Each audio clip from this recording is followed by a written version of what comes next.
कक्षा 10 रसायन विज्ञान में रासायनिक अभिक्रियाओं के प्रकार पढ़ रहे थे, जिसमें दिशा के आधार पर रासायनिक अभिक्रियाओं के प्रकार बता दिया गया था, ऊष्मा के आधार पर बता दिया गया था। यहाँ अभिकारक एवं उत्पाद के आधार पर रासायनिक अभिक्रियाओं के प्रकार बताए जा रहे हैं। उसमें आज पढ़ेंगे विस्थापन अभिक्रिया। विस्थापन अभिक्रिया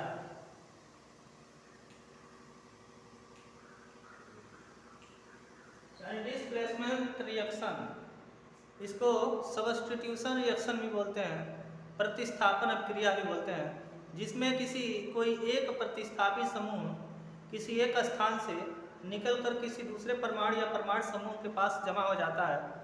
तो इस प्रक्रिया को प्रतिस्थापन अभिक्रिया या फिर विस्थापन अभिक्रिया कहते हैं। अब इसमें अब ये देखेंगे कि कौन सा परमाणु समूह निकल करके दूसरे पर विस्थापित होता है। इस प्रकार की अभिक्रियाओं को यहाँ पे पढ़ेंगे। पहले इसकी डेफिनेशन लिखते हैं। किसी रासायनिक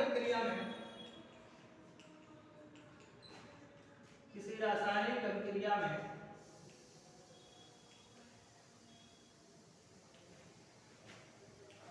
कोई प्रतिस्थापी समूह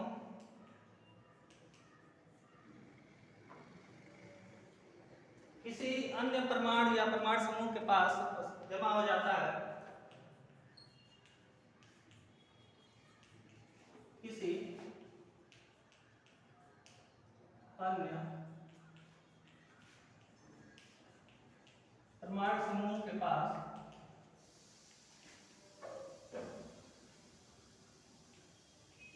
जमा हो जाता है या फिर प्रतिस्थापी हो जाता है, उसे प्रतिस्थापन या फिर विस्थापन अभिक्रिया कहते हैं।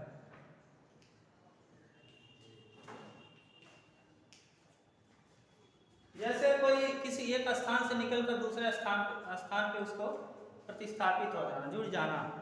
अब यह उस प्रकार की अभिक्रिया है कि जैसे हम लोग को धातु से अभिक्रिया कराते हैं, तो वहां से कुछ जो विद्युत रासायनिक श्रेणी के कुछ ऐसे तत्व होते हैं, क्रियाशील तत्व, कि जो अपने से अधिक क्रियाशील तत्वों को विस्थापित नहीं कर पाते हैं। इस प्रकार का कॉन्सेप्ट वैद्युत रासायनिक श्रेणी के अंतर्गत आप लोग को दिया जाएगा। जब यहाँ पर इलेक्ट्रोकेमिकल सीरीज पढ़ा जाएगा वैद्युत रासायनिक श्रेणी, तो उसके अंतर्गत ये बताया जाएगा कि कौन सा परमाणु या परमाणु समूह किसको विस्थापित कर पाता है, किसको विस्थापित नहीं कर पाता है। जैसे समझें कि इस जितनी धातुएं हैं वो कहीं न कहीं खनिज के द्वारा उत्पन्न हुई हैं। तो कुछ ऐसी धातुएं जो धरती के अंदर उपस्थित होती हैं, जो कम क्रियाशील होती हैं। कुछ धातुएं इतनी क्रियाशील होती हैं कि वह शुद्ध रूप में नहीं पाई जाती हैं, अपनी अयस्कों के रूप में पाई जाती हैं। जैसे लोहा हो गया, हेमेटाइट मैग्नेटाइट के रूप में, कॉपर क्यूपराइट के रूप में, इस प्रकार के एल्यूमिनियम एल्यूमिनाइट के या एल्यूमिना के रूप में धरती के अंदर से निकाला जाता है, क्योंकि ये स्वतंत्र नहीं है। वो इतने क्रियाशील होते हैं कि किसी न किसी धातु से या धातु समूह से वहाँ पे क्रिया कर लेते हैं। लेकिन वहीं पे कई कुछ ऐसे धातु होते हैं जो कम क्रियाशील होते हैं, जिनको धरती से ज़्यादातर शुद्ध अवस्था में वो निकाली जाती है। जैसे सोना हो गया, चांदी हो गया, प्लेटिनम हो गया, कॉपर हो गया, ये अधिक शुद्ध होते हैं, उन धातुओं की अपेक्षा अधिक शुद्ध होते हैं। तो इसी के आधार पर विद्युत रासायनिक श्रेणी बनाई गई है, जिसमें कम क्रियाशील धातुओं को नीचे और अधिक क्रियाशील धातुओं को ऊपर रखा गया है। तो जो धातुएं अधिक क्रियाशील होती हैं वह कम क्रियाशील धातुओं को विस्थापित कर पाती हैं। जैसे एग्जाम्पल के लिए देखेंगे,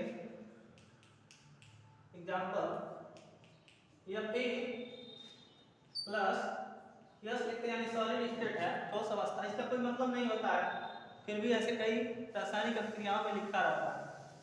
Fe प्लस Cu SO4,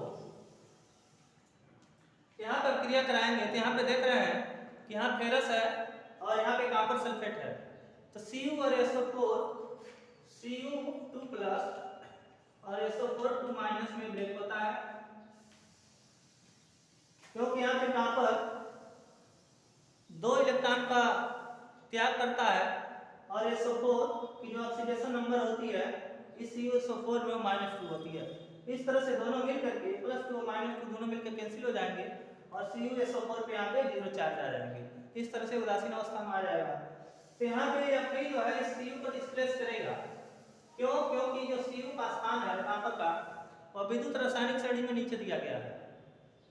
हालांकि समझ नहीं आएगा क्योंकि अभी विद्युत रासायनिक श्रेणी पढ़ा नहीं गया है।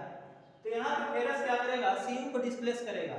तो फेरस यहाँ से Cu पर यानी Cu यहाँ से निकल करके डिस्प्लेस होगा, यहाँ से Cu सॉलिड स्टेट और प्लस फेरस इसका स्थान ले लेगा, यानी इसको विस्थापित कर देगा, एक स्थान से दूसरे स्थान तक इसको विस्थापित करेगा। यहाँ से FeSO4 यानी फेरस सल्फेट यहाँ पे हो जाएगा। इसी तरह से अन्य एग्जाम्पल देखेंगे।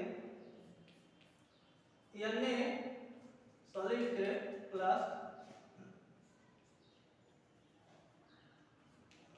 FeSO4, यहाँ से Na भी Fe को डिस्प्लेस कर देगा क्योंकि Na का भी स्थान वैद्युत रासायनिक श्रेणी में ऊपर होता है। यहाँ पे Na2SO4 और प्लस Fe यहाँ से डिस्प्लेस होगा, यहाँ से Fe हो जाएगा। यहाँ पे Na की संख्या 2 लेनी पड़ेगी क्योंकि Na की ऑक्सीडेशन नंबर +1 होता है और SO4 की ऑक्सीडेशन नंबर -2 होता है। तो इस तरह से बैलेंस करने के लिए इन की संख्या यहाँ पे 2 लेनी पड़ेगी। तो इस तरह से इसको विस्थापित कर दिया। अगर यही रिएक्शन ऐसा दे दे जिसमें Cu प्लस FeSO4, इस कंडीशन में Cu Fe को डिस्प्लेस नहीं कर पाएगा क्योंकि Fe का जो स्थान होता है वो Fe का स्थान ऊपर होता है Cu का स्थान से। इस तरह से ये इस अटैक नहीं कर पाएगा, ये रिएक्शन नहीं होगा, यहाँ पे नो रिएक्शन। यानी इस प्रकार की क्रियाएं होती हैं वो विस्थापन क्रियाएं होती हैं जो किसी न किसी परमाणु समूह के द्वारा वहाँ पे विस्थापित हो गई हैं। तो आज के लिए इतना ही, धन्यवाद।